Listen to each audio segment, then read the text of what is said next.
My husband was gravely wounded while suppressing bandits.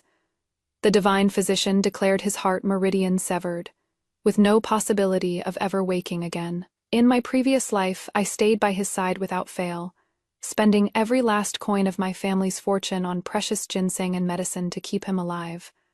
But the first thing he did after waking was push me into the lotus pond, drowning me alive. In my second life, I saw the truth and petitioned for divorce. Yet on my way back to my parents' home, I was still killed by an assassin. He sent a sword through my heart. Before I died, I asked him why he was so cruel. His face was full of disgust. When your father used his status as Grand General to force me to marry you, he should have expected this day. Only with you, dead can ye rightfully marry me, and I will forever remain your father's most valued son-in-law. Only then did I understand he never intended to let me live. When news came again that Gu Shaoqi had fallen into a coma, I looked toward Shu Yue, the so-called divine physician, standing not far away. Without hesitation, I said, "In that case, I ask divine physician Su to immediately declare the Marquis deceased. Given his achievements, a posthumous title of Duke, and a grand funeral, surely His Majesty will approve. Since he wants to play dead, I'll make him truly dead." The moment I finished speaking, Su Ye's face changed drastically. She hurried forward, blocking the bed. "Madam, please reconsider. Although the Marquis has no possibility of waking, he still draws breath. As physicians, we must do everything to save him. As long as there is a sliver of hope, we must never speak lightly of giving up." Looking at her pretentious act, I sneered inwardly. What a convincing performance. In my first life, I believed her lies and bankrupted myself searching for precious ginseng and medicine to keep Gu Shaoqi alive. And what happened? Gu Shaoqi never actually died. He and his first love, Su Ye, had collaborated from inside and out, taking a fake death drug, meticulously planning this escape scheme. After he recovered and woke up, the first thing he did was push me off the edge of the pond. I drowned to death on the spot, and the murderer was just a patient who had just woken up. Who would believe that? Not only did he escape justice, he also gained sympathy from my father, the Grand General who defended the nation by playing the grieving widower, and from then on, rose to prominence. Remembering how my father later had to send off his own child with white hair, his wretched appearance, my heart felt like it was being cut by knives, hatred surging within. In this life, I will never give them any chance again, I said solemnly. There is no need. My husband Gu Shaoqi died for his country while suppressing bandits. That is an undeniable fact. I must now handle his posthumous affairs and petition His Majesty to honor his achievements. Su Yue froze in place, forcing a few traces of compassion onto her face. "My condolences, madam, but isn't such a hasty decision too rash? The Marquis is in his prime. Perhaps a miracle might occur. You two are so deeply in love as husband and wife. Won't you even give him the last sliver of hope?" She deliberately emphasized the 4 words, "deeply devoted couple," as if accusing me of being cold-blooded and heartless. A mocking smile curled at the corner of my lips. It seems divine physician Su's medical skills still need improvement. My words made her freeze. Without waiting for Su Ye to react, I continued. When all heart meridians are severed, meaning the 7-aperture exquisite heart meridians, are completely shattered, it is a sign beyond any hope of recovery, with no possibility of ever waking up. There is no such thing as a medical miracle. As a divine physician, when you clearly know the patient has no chance of survival, yet you still give the family such illusory hope, what are your intentions? After saying this, I no longer looked at Su Yue's deathly pale face, my voice brooking no argument. Remove all the ginseng medicine immediately. My husband was a loyal martyr who sacrificed himself for the country. He should depart with dignity, not lie on a sicked like a living corpse. Everyone in the manor finally nodded in the face of my firm attitude. Su Ye stood frozen in place, watching helplessly as the maids removed the ginseng medicine, her eyes full of panic. I was quietly arranging Gu Shaoqi's armor when the door was gently pushed open. I, the emperor, 5 or 6 court officials, including the prime minister and the minister of war, entered with solemn expressions.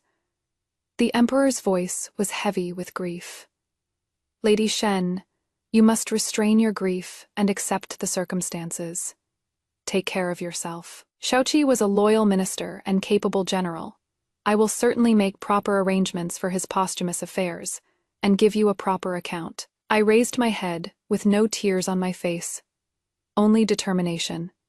"Your Majesty, as Shaoqi's wife, I wish to request Your Majesty to posthumously confer upon my husband the title of Duke Zhongguo, and humbly beg Your Majesty to allow my husband to be buried in the imperial mausoleum."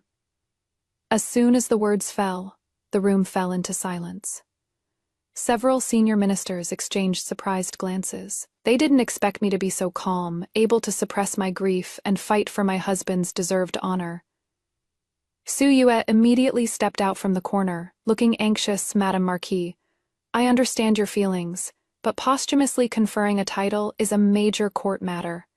I knew what she was worried about. Once he was posthumously conferred as Duke Zhongguo, it would be equivalent to officially confirming Gu Shaoqi's death at the court level. All her and Gu Shaoqi's subsequent plans would turn to nothing. So I simply ignored her, met the gazes of the senior ministers openly, and clearly stated the merits that qualified Gu Shaoqi for the posthumous title of Duke Zhongguo. The senior ministers went from surprised to solemn, then to moved. "Lady Shen, you are absolutely right. We were inconsiderate." The prime minister's voice was resolute.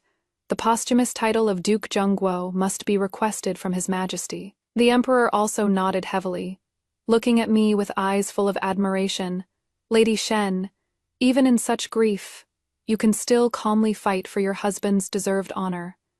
Minister Gu was truly blessed through 3 lifetimes to have married you." The other senior ministers also chimed in, looking at me with eyes full of respect.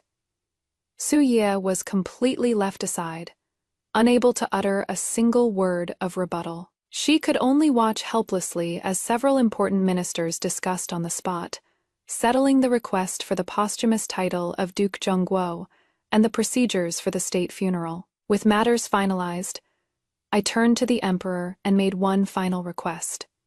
"Your Majesty, according to regulations, the remains of loyal ministers who died for the country should be immediately interred in the imperial mausoleum. I humbly beg Your Majesty's grace to allow my husband to remain in the ancestral hall for a few days, to fulfill filial duties."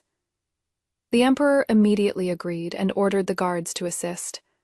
I took one last look at that handsome face on the sickbed, my expression completely blank. "Trying to escape by faking your death? Then I'll give you a grand funeral, nailing you and your schemes together onto the tombstone of a loyal minister. The show has only just begun." Just as I expected, my mother-in-law and father-in-law, having received Su Yue's advance warning, were crying and making a scene in the ancestral hall. My mother-in-law slapped her thighs and wailed, "My son, my poor ill-fated son, wake up, you heartless daughter-in-law. She doesn't want you alive. She is after your life." My father-in-law also pointed at my nose, trembling with rage. "What sins did our Gu family commit to marry such a cold-blooded, vicious woman like you? Even the divine physician said ginseng medicine could keep him alive, yet you insisted on stopping it. You are murdering your own husband. You are the one who killed my son. If it were my past life, facing such indiscriminate accusations, I would only feel heartbroken. But now my heart is filled with nothing but calm." He took out the death certificate issued by the Imperial Medical Bureau and said sternly, "Father-in-law, mother-in-law, this is the death certificate issued by the Imperial Hospital. It is all written clearly in black and white. You keep saying I am cold-blooded, that I am heartless. Then let me ask you, is keeping Shaoqi lying there, neither human nor ghost, really loving him? I raised my hand and pointed to the sword on the table that Shaoqi never parted with when he was alive.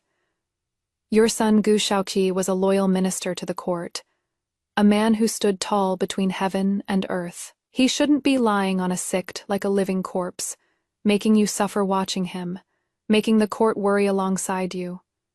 What you are doing now is tainting his name of loyalty and honor, insulting his status as the Duke of National Defense. These words directly placed me on the moral high ground. My mother-in-law and father-in-law were instantly speechless. My mother-in-law's lips trembled for a long while, and she could only shout at the top of her lungs, "Fine, even if you are right, but we can't just bury him like this. I want to bring my son back to the manor and preserve him in an ice coffin. What if there is a miracle later? Maybe someday a divine physician could save him." My father-in-law immediately chimed in, "Right, preserve him. We can't just give up on our son like this." I almost laughed out loud. Preserve a corpse. It is nothing but a stalling tactic by Su Yiya and Gu Shaoqi to buy time. In my second life, to escape Gu Shaoqi's murder plot, I requested permission to return to my maiden home. I never expected he would still send people to assassinate me. Before I died, Gu Shaoqi smugly recounted all his plans. Besides the accomplice Su Yiya, my mother-in-law and father-in-law were also in the know. Their tantrum throwing now is all to buy time for Gu Shaoqi to wake up. Once Gu Shaoqi wakes, what awaits me will be a third carefully planned accident. I can't delay any longer. I took a deep breath, my tone calm. Father-in-law, mother-in-law, you don't need to argue anymore. Shaoqi must be buried immediately. The room instantly fell silent. My in-laws' expressions changed, still wanting to curse more. I slowly took out a blood-stained letter from the silk pouch I carried with me.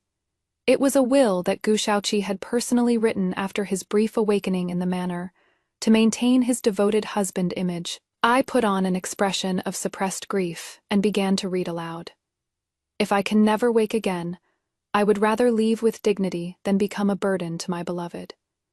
I put away the will, my gaze sweeping over my in-laws' instantly ashen faces. This is Shaoqi's final wish, burying him immediately, and letting him leave with dignity that is truly loving him. The way you are making a fuss now, is it to satisfy your own reluctance to let go? Or do you simply not care about Shaoqi's dying wishes at all? This counterattack left my mother-in-law and father-in-law gaping, unable to utter a single word. What could they say? Could they possibly deny their own son's final dying wish? Looking at the panicked eyes of my in-laws, I sneered inwardly. Gu Shaoqi, every word you used to build your image has now become a death warrant sending you off. This funeral, you can't escape it. Unable to stop it, my in-laws had no choice but to agree to hold the funeral. With reddened eyes, my mother-in-law insisted on keeping vigil for 3 days, according to hometown customs, obviously trying to stall for time. I understood clearly in my heart, but agreed on the surface. Late at night, the mourning hall was solemn, candlelight flickering. My in-laws pretended to keep vigil with me. Mother-in-law even held my hand, wiping tears with fake sentimentality. Shen girl, you are still young. Once Shaoqi's funeral affairs are settled, then just find a good family to remarry into. Your father-in-law and I will support you. Looking at her hypocritical teary eyes, I felt a wave of disgust. In my first life, when I was pushed from the pond's edge and died miserably, they were the first to jump out and wail that I had been too grief-stricken and accidentally slipped into the water. And now, they're actually here advising me to remarry. This family is rotten to the core. I am feeling a bit unwell. Let me go rest for a moment. I shook off my mother-in-law's hand, no longer wanting to play nice with this venomous snake. I turned and left the mourning hall, but didn't go far, just hiding outside the door. Sure enough, seeing me leave, my mother-in-law immediately moved closer to the coffin. She lowered her voice. Shaoqi, my son, wake up quickly. Once you wake up, we can find a chance to kill that woman, her family fortune, her father's military power, will all be ours exactly. Wake up quickly, we can't delay any longer, my father-in-law anxiously chimed in. In the darkness, my nails dug deep into my palms. This pain made me exceptionally clear-headed. The last trace of faint hesitation from personally laying my husband to rest now vanished completely. You want me dead. Want my family fortune? Fine, I'll send your precious son on his way right now. My mother-in-law and father-in-law finally went back to rest due to days of exhaustion, leaving me alone in the mourning hall. I walked to the coffin, looking at Gu Shaoqi's peaceful remains, my eyes ice-cold. I quickly took out the feigned death drug I had secretly swapped from Su Ye's pharmacy. Under the guise of arranging the remains, I stuffed a doubled dose of the drug into Gu Shaoqi's mouth, delaying his time of awakening. As dawn broke, the funeral was held on schedule. Court officials and old friends arrived one after another, dressed in plain white mourning clothes. My face grief-stricken yet composed in manner, I earned everyone's admiration, me condolences. Lady Shen, you are truly a remarkable woman. The emperor comforted me with reddened eyes. I nodded slightly, my gaze sweeping over my ashen-faced mother-in-law, father-in-law, and Su Ye at the back of the crowd. Raised the coffin, I personally draped the brocade bestowed by the court over it, watching as the coffin was steadily lifted. The hearse started moving, slowly heading toward the imperial mausoleum amid the solemn royal procession. Sitting in the carriage, I couldn't help but glance at the sky outside the window. Time was running out. I had to watch Gu Shaoqi be placed into the tomb with my own eyes before the feigned death drug wore off. Otherwise, the tragic deaths of my previous 2 lives would be my fate. Just as the procession sped toward the royal cemetery, my mother-in-law and father-in-law suddenly rushed out from the roadside. They spread their arms wide, blocking the hearse dead in its tracks. Stop right now. My mother-in-law threw herself onto the coffin, pounding the lid with all her might, tears and snot streaming down her face. You can't bury him. You can't bury my son. You vicious woman. You won't even let us accompany him on his final journey. You are heartless. My father-in-law was also weeping bitterly, clutching the coffin, Shaoqi. My ill-fated son. The guards hurriedly stepped forward to restrain them, and the scene descended into chaos. Sai suddenly remembered the scene before my death in my second life. Back then, I was assassinated by people sent by Gu Shaoqi, lying on the roadside on my last breath. Mother-in-law and father-in-law stepped down from Gu Shaoqi's carriage, their eyes looking at me filled only with the satisfaction of a plan coming to fruition. Mother-in-law even said to Gu Shaoqi, "Hurry up, throw this Jinx's corpse into the mass grave, clean and neat. No one will find out." This memory instantly pulled me back to reality. I took a deep breath, pushed open the carriage door, with grief on my face. Father-in-law, mother-in-law, the dead cannot be brought back to life. It is precisely out of respect for Shaoqi that we must send him off grandly according to court regulations.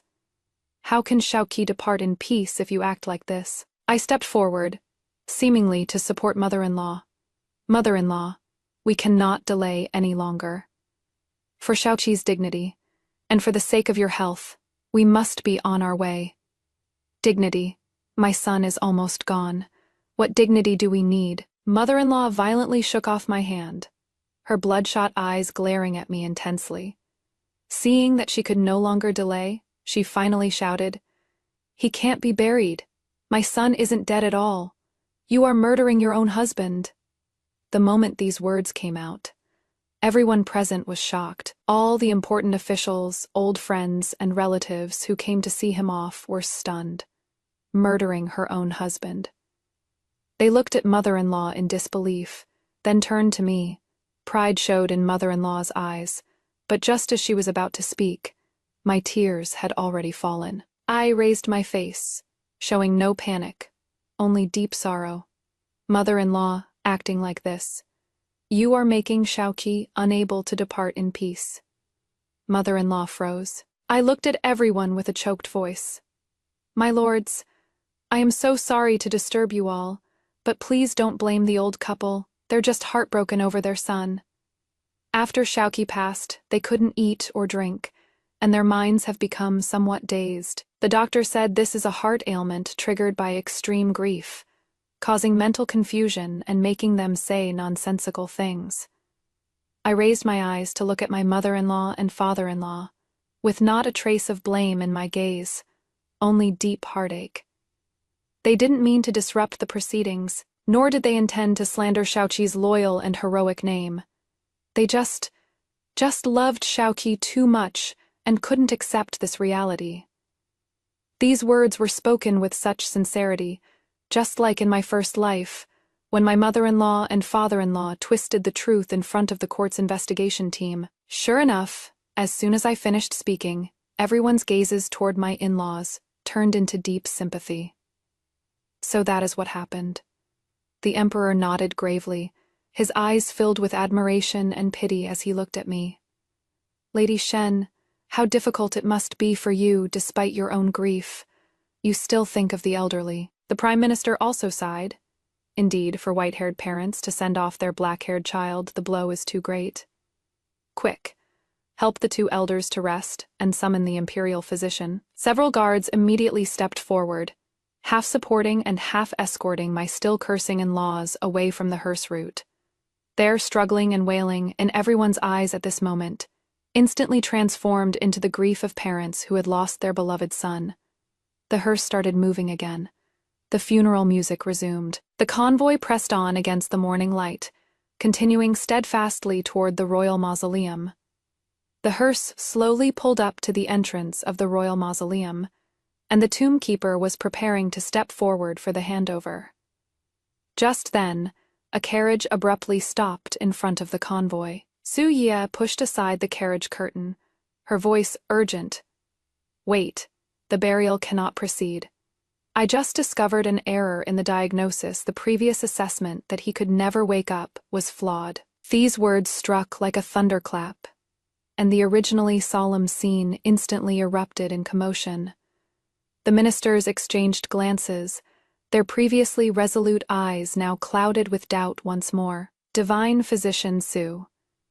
I quickly stepped forward to stop her. Do you know how cruel it is to make the family go through having their hopes crushed again?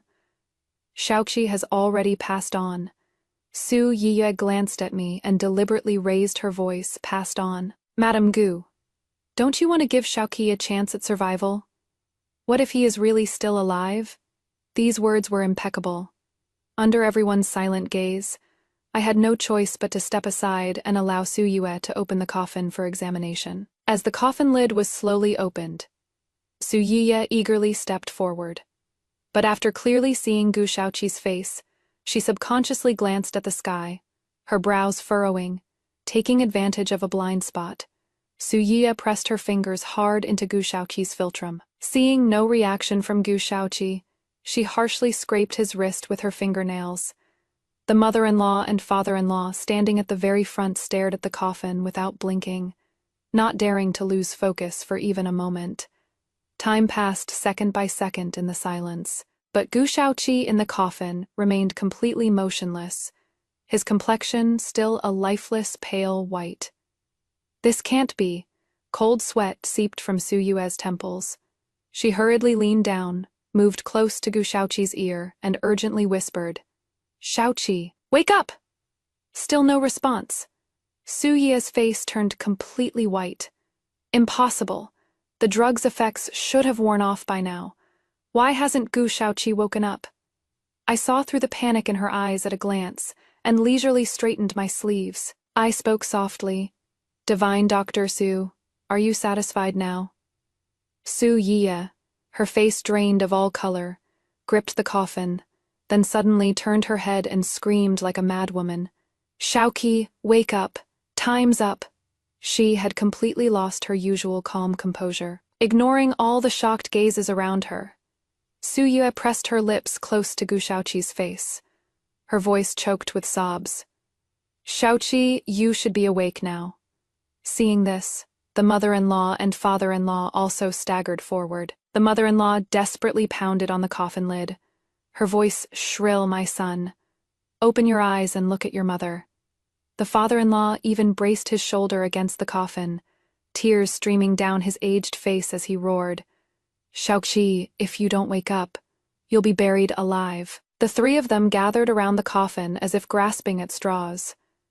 Suya pressed her ear against the coffin lid, frantically searching for signs of life, while my mother-in-law and father-in-law's cries had already gone hoarse beyond recognition. But until the very end, Gu Shaoqi inside the coffin still showed no response. Su Yue's entire body went limp, nearly collapsing to the ground. Seeing her like this, the color gradually drained from my mother-in-law and father-in-law's faces. At this moment, my mother-in-law suddenly scrambled up from the ground, pointing at me with eyes nearly splitting with rage. "It is you, you vicious woman, who tampered with things. You killed my son." My father-in-law also seemed to have found an outlet, acting like a madman. "That is right. She has been wishing for Shaoqi to die all along, so she made her move." Afraid Shaoqi would wake up, Su Yie leaned against the coffin, her face deathly pale as she chimed in, "Madam Gu, my diagnosis couldn't possibly be wrong. What exactly did you do to Shaoqi?" Hearing this, I instantly raised my eyes, looking at the three of them in disbelief. No rebuttal, no argument, only tears. Large teardrops rolled down my pale cheeks. I could barely stand. You all." I raised my hand, wanting to point at them, but in the end only trembled as I clutched my chest. "Father-in-law, mother-in-law, Shaoqi is my husband. He is the man I love with my life." I looked around with tear-blurred eyes, tears flowing even more fiercely. How could you? How could you slander me like this? I just wanted him to leave with dignity, to leave with glory. Is that wrong too? I, Shen Qinglan, have a clear conscience. After saying that, as if I could no longer hold on, my body went limp and I fell to the side. "Madam," the two maids closest to me swiftly caught me with quick reflexes. The emperor's face was livid. He looked around at my completely hysterical mother-in-law, father-in-law, and Su Yie, his voice filled with fury. "Enough. How long are you going to keep making a scene? Must you drive Madame Shen to death and not let Shaoqi rest in peace even after he is gone?" He stepped forward, shielding me behind him as if protecting a junior of his own family. Since Shaoqi's accident, it was Madame Shen who stayed by his sick day and night until her tears ran dry. It was her who held back her grief, running around handling all the funeral arrangements. And it was her who, with noble righteousness, endured heart-wrenching pain to fight for the honors Shaoqi deserved. The emperor grew angrier as he spoke, pointing his finger at the open coffin. "And what about you? Besides making a scene here and twisting the knife in this child's heart, what else have you done? Are you worthy of Shaoqi lying in there? Are you worthy of Madame Shen's devotion?" The prime minister also stepped forward and let out a sigh. "Old Madame Gu, old Marquis Gu, and this divine physician Su, you are all so disappointing. You are desecrating the spirit of a loyal minister." "Guards," he commanded in a deep voice, "escort these three out. Let them go somewhere to cool their heads, and stop disturbing the peace of the deceased."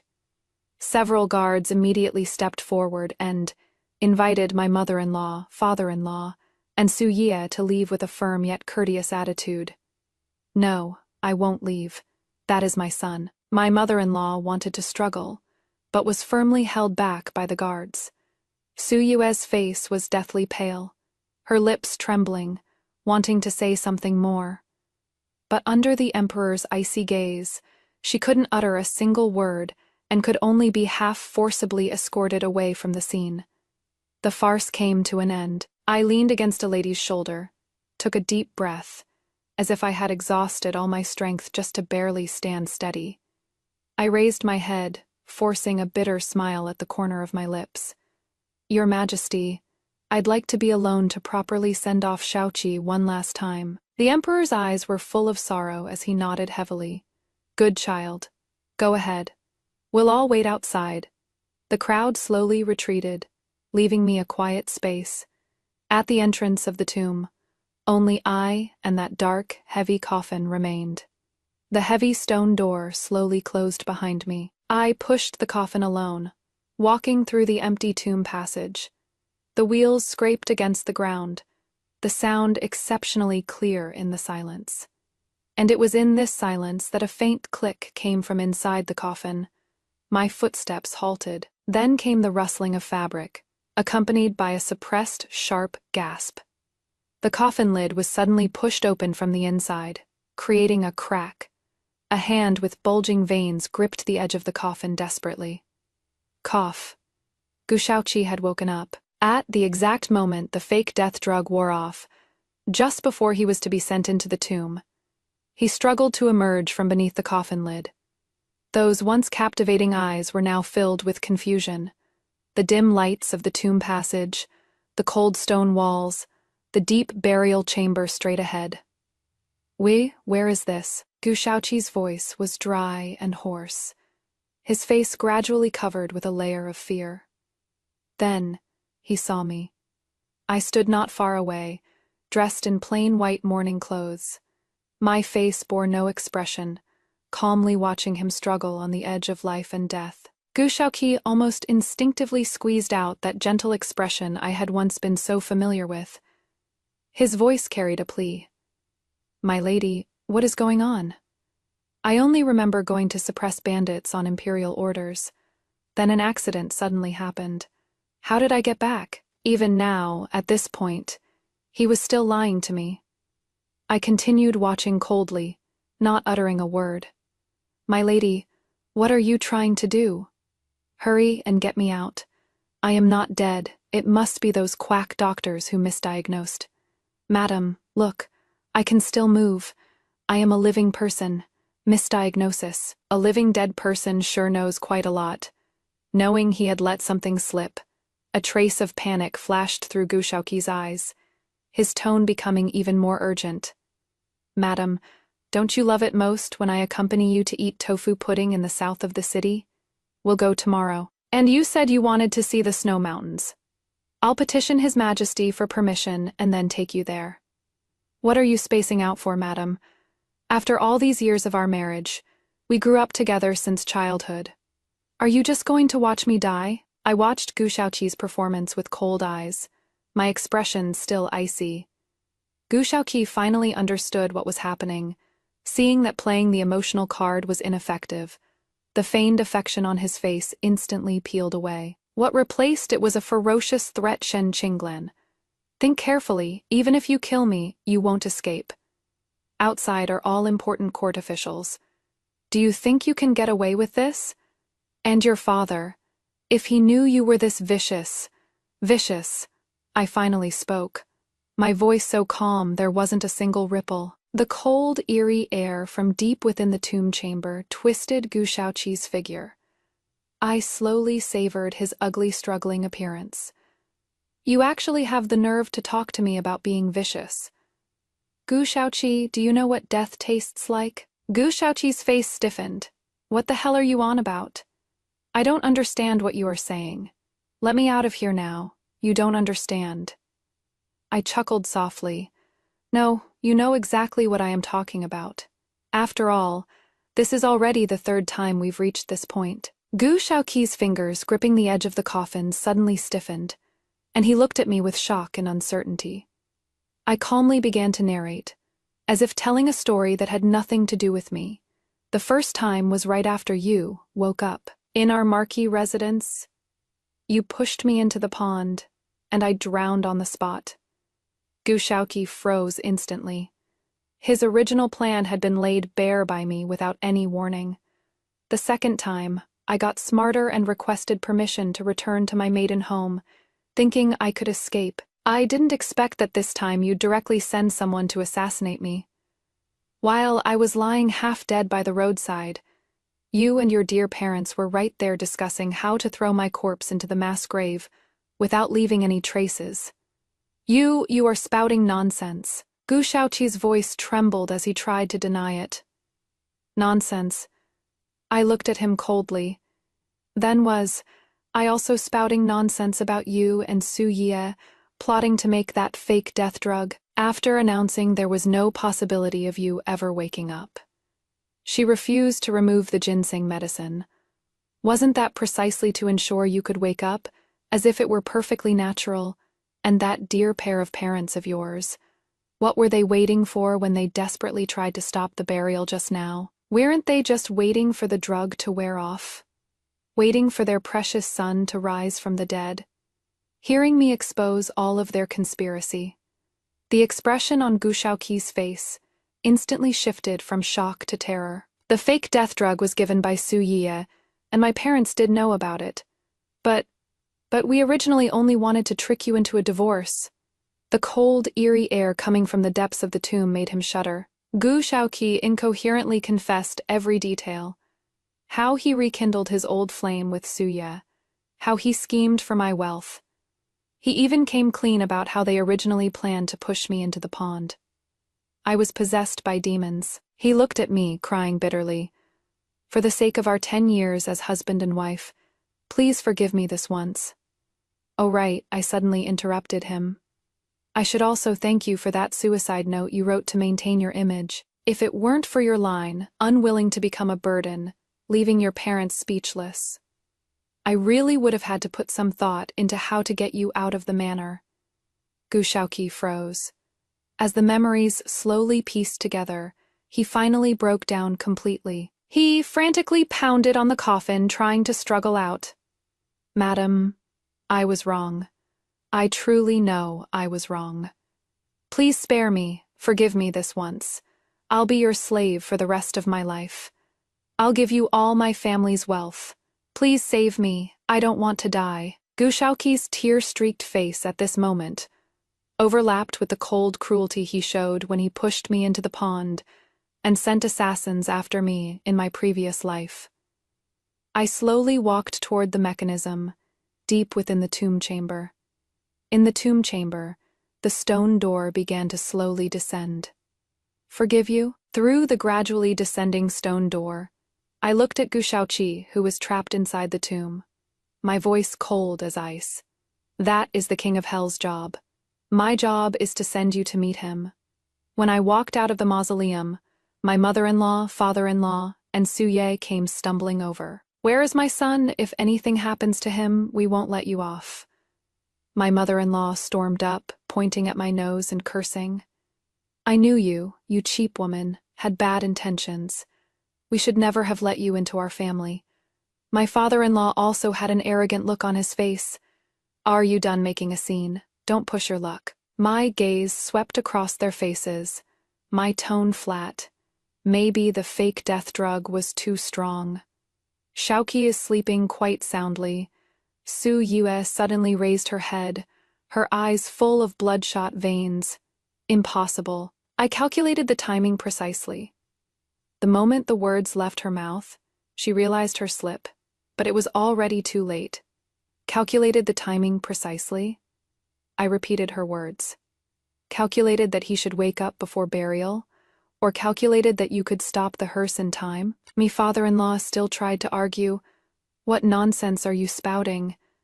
Do you know what Gu Shaoqi said to me in there?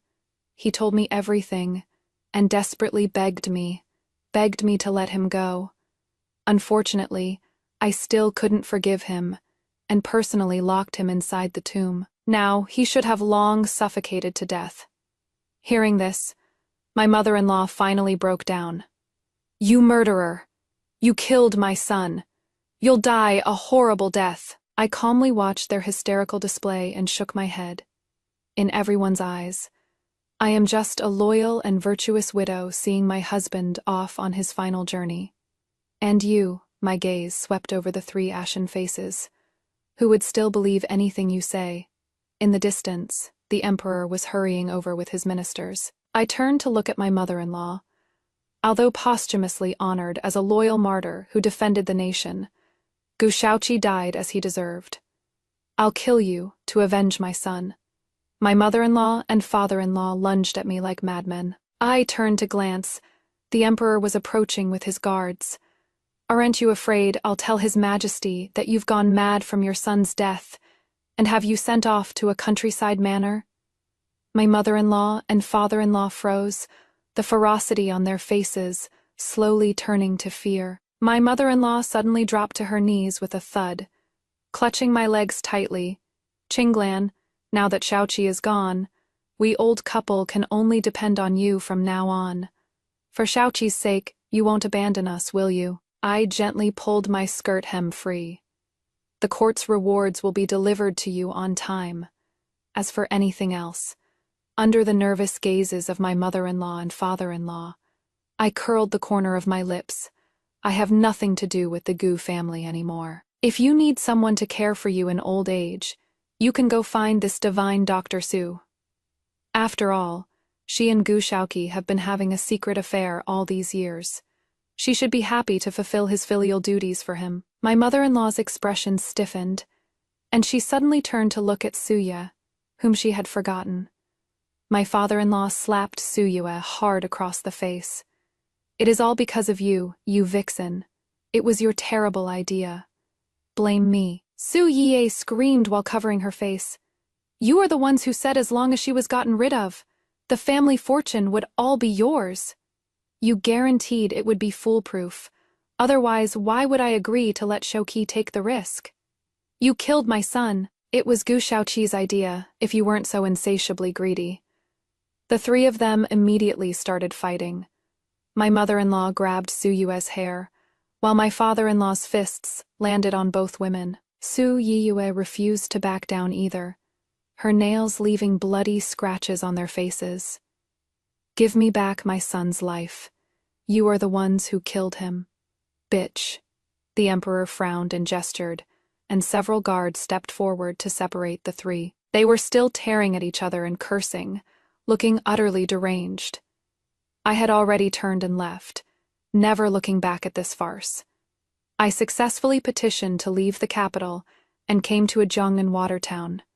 After settling in, I wrote a letter home to father. He was stationed at the frontier, and his letter said all was well at the border, only that he missed his daughter.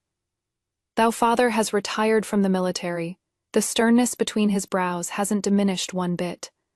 Only tinged with some gentleness that time has settled.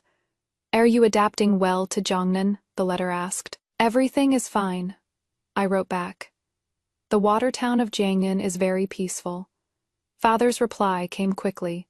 "I know all about the Gu family's affairs. You handled it very well." I softly let out an "Remember, you are first and foremost a daughter of the Shen family, then everything else comes after. No one can become your shackles." The tone in the letter softened slightly. "Let go of the past and live well. Your father will always be your support."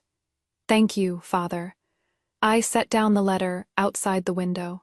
The moonlight was like water. I finally felt the last trace of coldness on me melt away. My new residence was in a rainy I began learning tea ceremony and flower arrangement, and in my spare time would go teach at a nearby academy. Several months later, I happened to meet an old acquaintance from the capital, and during our chat some old news came up. He lowered his voice. "That family you were with before things got brutal afterward. It ended with all three of them perishing together. Your former in-laws were convinced that divine physician Su had harmed Marquise Gu and went to cause trouble at the clinic every day. During their last argument, divine physician Su got desperate and stabbed the old Marquis with scissors. When the old madam saw this, she grabbed the clay pot used for brewing medicine and splashed the scalding medicine all over her face, leaving her covered in wounds. He shook his head and took a sip of tea. When the officials arrived, the old Marquis had already breathed his last. Divine physician Su died from his severe injuries, and the old madam was so overwhelmed with rage that she didn't last 3 days in prison before passing away. The three of them were entangled to the end, all losing their lives. Now no one brings up Marquis's old affairs anymore. I listened quietly, my gaze sweeping past the bright sunlight outside the window. "Is that so?" I said softly. The tea in the cup was warm and pleasant. just like my calm state of mind at this moment. Those past matters, those meticulously plotted schemes, had all scattered like willow catkins blown away by the wind. They could no longer stir even the slightest ripple in my heart. I pushed open the window, and the early summer breeze carrying the fragrance of flowers rushed toward me. This time I had finally crossed through the perilous threshold of life and death. The future ahead was nothing but brightness.